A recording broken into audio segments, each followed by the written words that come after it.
Kita akan pelajari tentang dasar analisis laporan keuangan.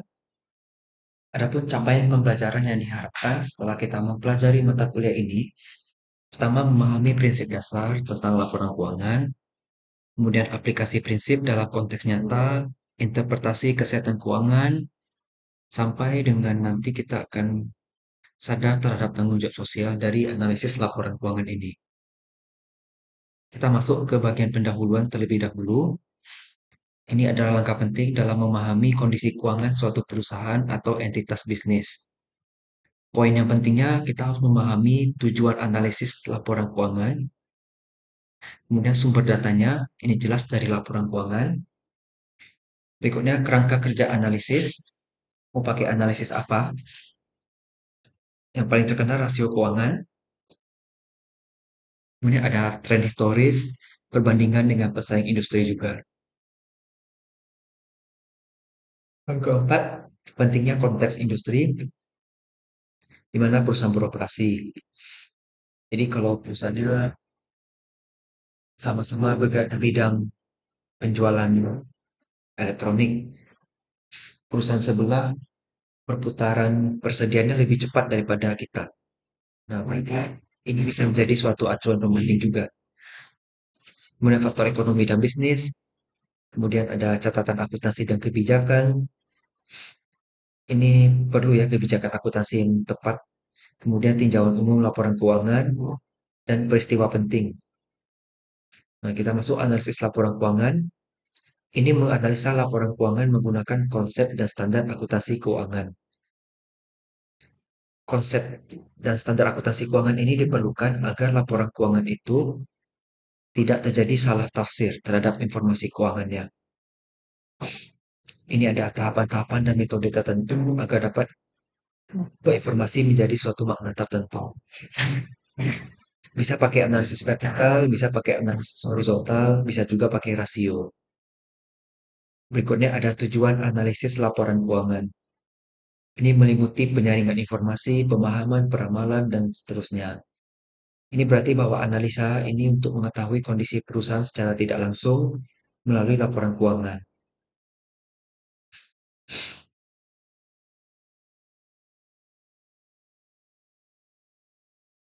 Tujuan evaluasi ini analisa ditujukan untuk menilai kewajaran kinerja keuangan dari perusahaan.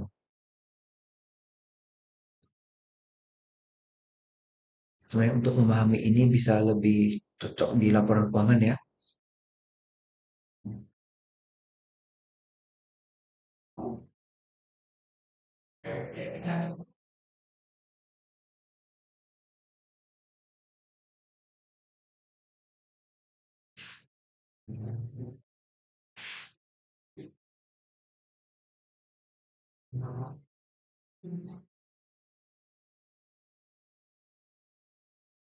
Kemudian bahan analisis laporan keuangan itu ada laporan keuangan.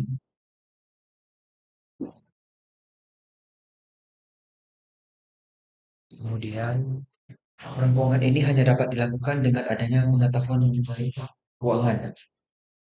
Dari laporan keuangan kita hitung rasio keuangannya. Analisa itu harus objektif. Objektif ini berarti memang berdasarkan kenyataannya. Kalau labanya tertulis 1 miliar ya kita harus hitungnya 1 miliar. Jangan dibuat jadi lebih atau lebih kurang.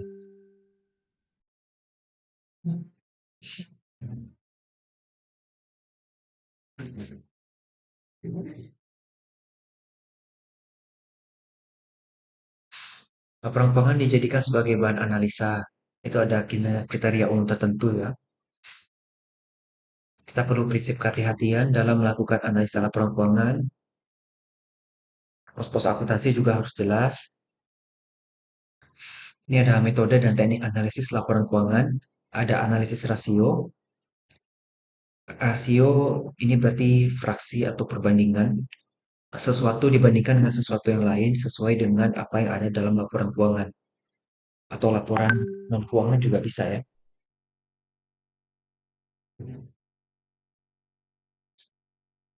Rasio keuangan itu memiliki standar tertentu. Ini didasarkan mulai kepada catatan kondisi keuangan perusahaan pada tahun sebelumnya. Standar lain Ada data rasio akhir dan rasio perusahaan sebagai anggota kelompok perusahaan. Analisis ini juga untuk mengetahui kelayakan suatu entitas keuangan. Caranya kita bandingkan akun-akun yang ada. Nah, untuk rasio-rasio ini ada keterbatasan. Yang pertama, sulit mengadakan penggolongan sektor industri atau jasa pada perusahaan ini. Kemudian, angka rata-rata belum dapat dijadikan sebagai referensi spesifik. Ketiga, nilai yang dicatat dapat berbeda dengan nilai aslinya karena adanya penyimpangan nilai. Kemudian yang keempat, ada kedok perusahaan yang mengubah isi laporan keuangan menjadi lebih baik. Nah, di sini ada beberapa rasio. Ini bisa dibaca saja karena untuk yang lebih jelasnya nanti akan ada materi yang khusus bahas ini. Ini ada likuiditas, solvabilitas. Nah, ini ada analisis horizontal. Ini perbandingan kinerja dari tahun sebelumnya ke tahun berikutnya. Nah, ini kita lihat contohnya. 2020 labanya 800, 2021 labanya 850. Berarti pertumbuhannya itu adalah kita kurangi dulu 850 kurang 800, lalu kita bagi 800 kali 100%. Jadinya 6,25%. Ini adalah pertumbuhan laba jadinya ya. Oh, sorry, pertumbuhan pendapatan. Kalau analisis vertikal berarti kita membandingkan sesuatu yang ada di dalam laporan keuangan. Aset, liabilitas, ekuitas, arus kas pun bisa. Nah, ini ada contoh aset lancar 35 juta. Utang yang dia miliki yang jangka pendek 7 juta. Berarti kalau kita hitung rasio likuiditas atau current ratio, itu rumusnya total aset lancar bagi utang jangka pendek kali 100. 35 juta bagi 7 juta kali 100%, dapatnya 500%. Atau 5 kali lipat. Ada yang mengatakan kalau rasio likuiditas ini bagusnya di atas satu. Karena kalau di bawah satu, itu berarti utangnya lebih besar daripada aset kita. Kemudian ada prosedur analisis laporan keuangan. Yang pertama, memahami latar belakang data perusahaan. Ini termasuk bidang usaha dan kebijakan akuntansi yang diterapkan oleh perusahaan. Kalau bidang usahanya menjual baju atau pakaian khusus yang memang untuk musim dingin, berarti lakunya di musim tertentu saja. Di musim yang lain belum tentu bisa laku. Nah, maka rasio keuangan untuk tiap bulan pasti tidak bisa konsisten. Nah, itu makanya perlu mengetahui latar belakangnya. Kemudian memahami situasi yang mempengaruhi perusahaan, seperti tren atau kecenderungan industri, perubahan selera konsumen, perubahan teknologi, dan lainnya. Ini misalnya kalau lagi tren jualan atau lagi musim durian, biasanya makanan pendampingnya itu ada pulut ketannya. Itu biasa akan ngikut itu. Kemudian kita mempelajari laporan dengan menyeluruh. Dipelajari semuanya, relevan, jelas, sesuai dengan standar akuntansi keuangan. Kemudian baru kita analisis, mau pakai rasio, horizontal, vertikal, ataupun lainnya. Kemudian ada analisis arus kas juga. Standarnya itu bisa beda-beda. Ini terletak pada informasi keuangan yang dianalisis, sumber kas dan penggunaan kas. Sumber dan penggunaan kas setiap perusahaan pasti akan berbeda-beda, jadi nanti disesuaikan saja. Kemudian pemanfaatan analisis laporan keuangan. Itu ada pengambilan keputusan. Pengambilan keputusan ini kita lihat di sini, biasanya pengambil keputusan ini salah satunya ada manajer, bisa investor, kemudian ada manajemen keuangan ini untuk mengatur dananya mau diapakan. Misal kalau laba setiap tahun cenderung naik 5%, apakah boleh kita membagikan dividen yang lebih besar? Ya, jawabannya bisa iya, bisa tidak ya. Kalau mau bagi lebih besar, boleh saja, berarti dia masih sanggup untuk melakukannya. Kemudian ada pemerintah daerah, ini biasanya ke pajak juga ya. Ini ada keterbatasan analisis laporan keuangan. Yang pertama, pendekatan historis. Ya, karena kita hanya bisa berdasarkan data masa lalu yang kita olah sekarang untuk masa depan. Jadi, hanya bisa dari data historis. Kemudian subjektivitas. Nah, Subjektivitas berarti kan tergantung oleh individu yang menilai ya. Kalau mungkin bagi saya 5% pertumbuhan laba tinggi, tapi bagi manajer lain 5% tidak tinggi. Bisa jadi harus 10% baru tinggi. Kemudian ada ketidakpastian estimasi, kemudian tidak memperhitungkan nilai materi, faktor eksternal itu juga bisa ya menjadi kelemahan dari keterbatasan analisis laporan keuangan. Kemudian tidak memperhitungkan nilai intangible, tidak memperhitungkan faktor kualitatif, bisa juga ada manipulasi laporan keuangan sehingga bisa cantik laporan keuangannya ya. Itu seperti window dressing, mempercantik laporan keuangan supaya diminati investor. Kemudian ada prinsip dasar analisis laporan keuangan. Yang pertama konsistensi, kebijakan harus konsisten. Kalau kita buat metode penyusutan garis lurus, seterusnya harus metode garis lurus. Jangan diubah-ubah yang metode lain. Kecuali memang ada momentum khusus yang memang dipaksa atau terpaksa harus berubah. Kemudian ada konservatisme. Ini menekankan pada pendekatan yang lebih hati-hati.